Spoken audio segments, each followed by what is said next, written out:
Equation of a line passing through 2 points. The first point has x equals -1, and y equals 58. The second point has x equals 1, and y equals 58.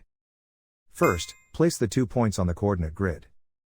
The run is the horizontal change, from x equals -1 to x equals 1, the run is 2. The rise is the vertical change, from y equals 58 to y equals 58, the rise is 0. Slope is rise divided by run, 0 over 2, which simplifies to 0. Now draw the line through both points.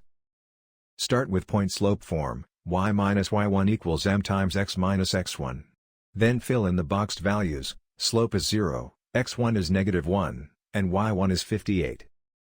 That gives the specific point negative slope equation for this line. Finally, solve for y to get slope negative intercept form. The graph and the equation describe the same line.